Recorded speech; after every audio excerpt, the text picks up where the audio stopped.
Hey guys, my name is Anuradha. Welcome to our channel GK Guidance and Knowledge. Happy morning to all of you. आज हम discuss करने वाले हैं ई courts के बारे में इंडिया के अंदर।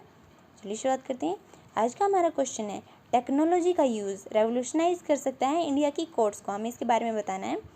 और क्वेश्चन की डिमांड क्या है, हमें टेक्नोलॉजी कैसे हेल्प करेगी रेवोल्यूशनाइज करने के लिए, इसे बताना है। फिर उसकी बेनिफिट्स क्या होंगी वो हमें एक साथ ही करना कंक्लूड करके बता देंगे। फिर उसकी चैलेंजेस क्या क्या हैं और हमें क्या क्या फर्दर स्टेप लेने की ज़रूरत है, और लास्ट में हम बताएंगे कंक्लूजन। तो चलिए शुरुआत करते हैं।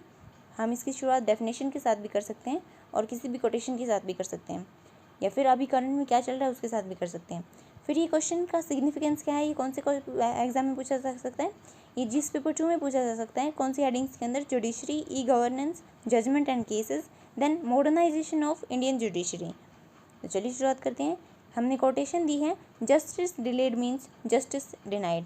अगर न्याय के अंदर देरी होती है तो वो न्याय नहीं माना जा सकता है। हम इसे कोटेशन के साथ भी और साथ ही साथ हम देंगे इसकी डेफिनेशन। ई कोर्ट्स क्या है, ऐसे कोर्ट जहाँ पे जुडिशियल सर्विसेज और प्रोसीडिंग्स के लिए फिजिकली प्रेजेंट होना ज़रूरी नहीं है कोर्ट रूम के अंदर। और ये सबसे पहले ये कॉन्सेप्ट है वो न्यूज़ में आया था 2005 के अंदर। किसके अंदर, जो नेशनल पॉलिसी और एक्शन प्लान लाया गया था इम्प्लीमेंट करने के लिए आईसीटी जुडिशरी के अंदर। फिर जो डाटा रिलीज़ किया गया था सुप्रीम कोर्ट के द्वारा 2020 के अंदर, उसके अंदर 3.27 करोड़ केसेस ऐसे हैं जो इंडिया के कोर्ट्स के अंदर पेंडिंग हैं, और जो इनमें से 85,000 केसेस ऐसे हैं जो कि पिछले 30 साल से पेंडिंग पड़े हुए हैं। आप समझ सकते हैं कि जो बंदा 30 साल से कोर्ट के केसेस के चक्कर में घूम रहा है तो वो उसकी तो आधी लाइफ वैसे ही चली गई। और पैंडेमिक ने इस सिचुएशन को और भी ख़राब कर दिया है। लॉकडाउन की वजह से केसेस हैं उनकी हियरिंग्स नहीं हो पा रही हैं, वो होल्ड पे रखे हुए हैं। टेक्नोलॉजी हमें हेल्प कर सकती है उसे रिजॉल्व करने में। फिर ये कैसे हमें रेवोल्यूशनाइज कर सकती है हमारे कोर्ट्स को, या फिर इसके बेनिफिट्स क्या हैं वो हम एक जगह पर डिस्कस करते हैं।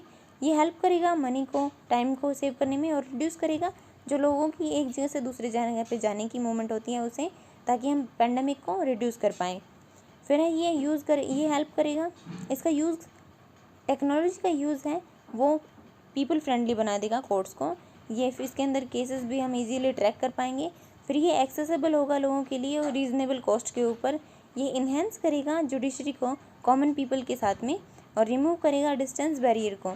क्योंकि इसके अंदर क्या हो सकता है, अगर हम कहीं से भी कोर्ट के अंदर प्रोसीडिंग कर सकते हैं अपने केस से रिलेटेड, जैसे कि नॉर्थ ईस्ट जो राज्य हैं, सदर्न के राज्य हैं, साउथ इंडियन बुला देते हैं जिन राज्य को, वो, या फिर आउटसाइड कंट्री से भी लोग इसके अंदर केसेस हैं उनको सुन सकते हैं, हियरिंग कर सकते हैं उसकी, सुप्रीम कोर्ट को इजीली एक्सेस कर पाएंगे। ये ट्रांसपेरेंसी और जो करप्ट प्रैक्टिसेस हैं जो काफ़ी ज़्यादा देखने को मिलती है कोर्ट के अंदर, उसे भी रिड्यूस करेगा। और साथ ही साथ जो लोकल लॉयर्स हैं वो भी, उनको भी ज़्यादा केसेस मिलेंगे, उनको भी सामने लेकर कर आने और टैलेंट दिखाने में हेल्प मिलेगी।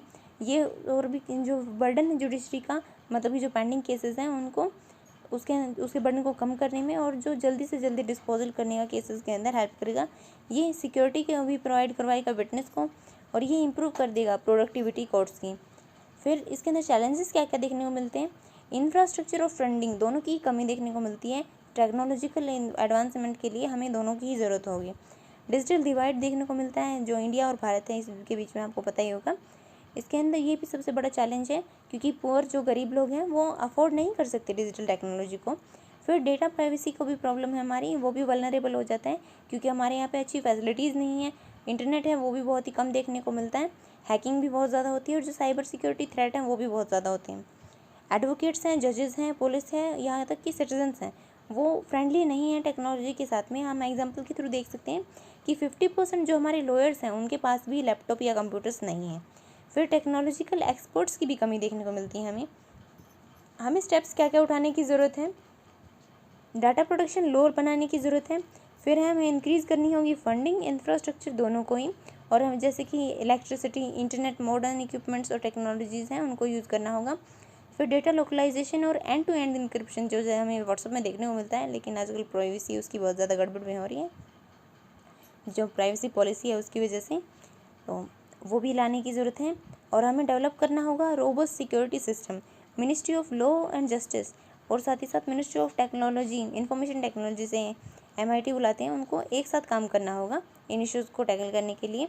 और इन्हें स्प्रेडनेस जो अवेयरनेस है वो भी स्प्रेड करनी होगी लोगों के बीच में, ताकि उनके अंदर जो हेजिटेंसी देखने को मिलती है और हियरिंग के लिए, ऑनलाइन हियरिंग के लिए, उसको कम किया जा सकते हैं। और साथ ही साथ जो कोर्ट के जो प्रोफेशनल्स हैं, कोर्ट के अंदर जो स्टाफ काम करता है, उन सभी के साथ ट्रेनिंग सेशन करने की ज़रूरत है, ताकि उन्हें जो टेक्नोलॉजी फ्रेंडली बनाया जा सके। फिर हम कंक्लूजन में क्या कह सकते हैं, टेक्नोलॉजी है वो गेम चेंजर हो सकती है रिड्यूस करने में पेंडिंग केसेस को, और प्रोवाइड करवा सकती है वो अवेलेबल, एक्सेसिबल और अफोर्डेबल जस्टिस।